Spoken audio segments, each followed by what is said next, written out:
Bonjour et bienvenue sur la chaîne du chasseur d'étoiles de midi, chaîne de réflexion et d'humour sur les 12 coups de midi. Jean-Luc Reichmann, tiens, on dirait Mitterrand, le maître de midi, 110 213 euros. Et Emilien, si tu regardes mes vidéos, l'ordi du cœur, tu peux faire un don. Allez, au coup d'envoi, la première question en 94. Où était Gérard de Palma toute la sainte journée? Donc bien sûr, c'était sur la route. Après, vous aviez Capucine. Ben oui, c'est écrit. Alors, pour lutter contre quelle pathologie n'ayant rien à voir avec l'esthétique prescriteront parfois des injections de Botox? C'était contre la migraine. Après, vous aviez, je crois qu'elle était belge, je n'ai pas son prénom.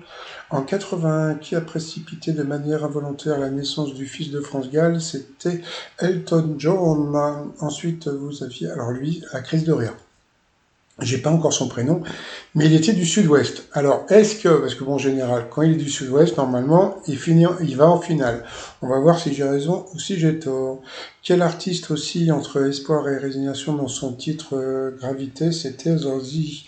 Pour le maître de midi, pourquoi Benjamin Franklin a-t-il joué au cerf-volant sous un orage avec son fils? C'était pour tester un paratonnerre. Ensuite, pourquoi les Romains de l'Antiquité absorbaient-ils de l'antimoine pendant leur festin? C'était pour se faire vomir. Donc sur cette mauvaise réponse, Capucine est passé au rouge. Mais en attendant, je suis allé voir ce que c'était que l'antimoine. Moi, je ne savais même pas ce que c'était. Donc voilà, l'antimoine, eh bien, c'est un minéral, minéré. Voilà, donc bon, bah, si vous voulez vous faire gerber, voilà, donc elle est passée au rouge. Qui dit rouge du duel? Elle a pris la Belge qui s'appelle Ignès en duel, qui est tombée sur une question qui n'était pas évidente du tout en 1924. Quel grand bâtisseur, la ville de Barcelone voulait-elle honorer en donnant son nom à un de ses toutes premières stations de métro? Eh bien, elle est partie sur normal Barcelone Gaudi.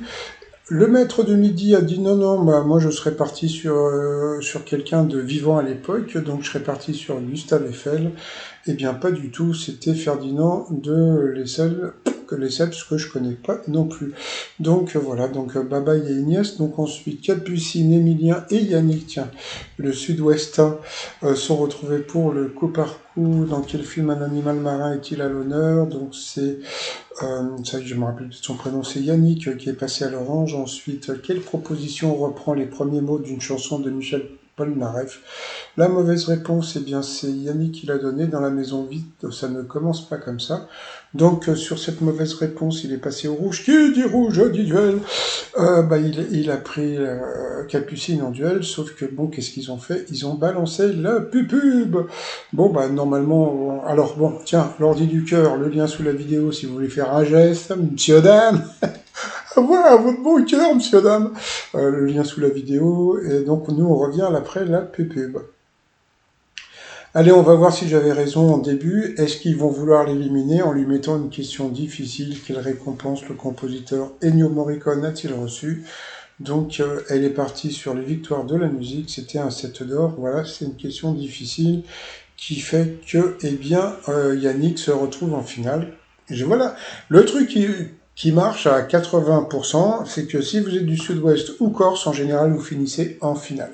Allez, ensuite, par rapport au coup fatal, Yannick face à Emilien, qu'est-ce que nous avons eu comme première question? Dans quel sport de raquette Hugo de Gaston, donc bien sûr, c'était le tennis.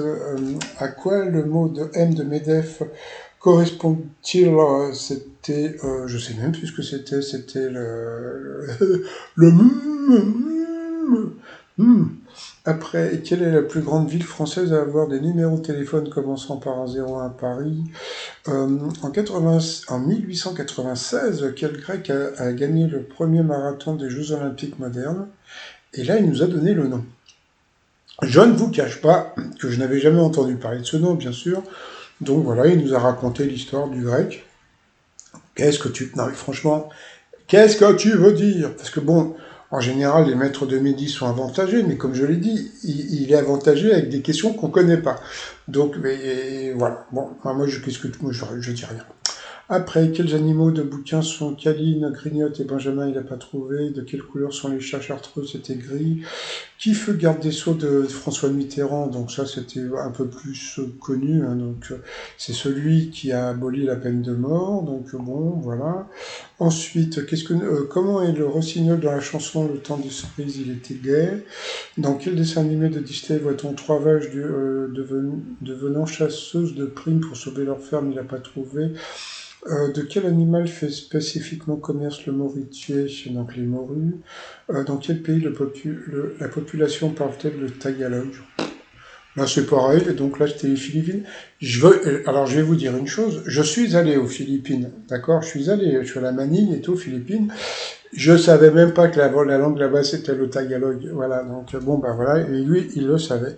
Qu'est-ce que tu veux? Je te dis, il est avantagé avec des questions dures. Non, je déconne. Ensuite, quel nom composé dessine le petit bouton qui se forme? Non, c'était le compère Loriot.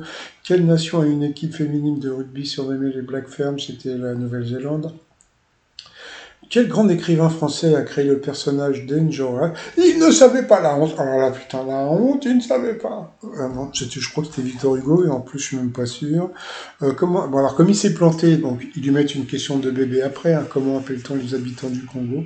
C'est ça qui me fait rire, c'est-à-dire qu'en fin de compte, bon, peut-être qu'ils auraient pu lui mettre une question normale, non, ils lui ont mis une question de bébé, mais c'est pas important, hein, de toute façon, bon, voilà. Ensuite, quel oiseau d'Antarctique a un nom synonyme d'amputé d'une main ou d'un bras? Donc, c'était le manchot, donc, eh bien, le Yannick a été éliminé. Le maître de midi reste maître de midi. Bon, allez, ensuite, par rapport au coup de maître, quel est le titre du tableau de Théo? Bon, bah, bien sûr, c'était le radeau de la Méduse, c'était une question facile. Quelle expression signifie être vigilant et se tenir sur ses gardes, ouvrir l'œil? Deuxième question facile. Qui a présenté l'émission 66 minutes? Donc bien sûr, c'était Xavier Demoulin. Et après, qu'est-ce que Michel Audiard trouvait inutile au montage des films Tonton Flingueur? Eh bien, il est parti sur l'autre, hein, et c'était assez étonnant de le savoir que c'était eh bien la scène de la beuverie. Voilà, la scène de la beuverie aurait dû être annulée, et franchement, ça aurait été super dommage hein, qu'elle soit annulée cette scène. Donc voilà. Et puis ensuite, comme dernière question, attends. Qu'est-ce que grandir dans une ville comme New York ou Chicago a comme impact sur le sens de l'orientation?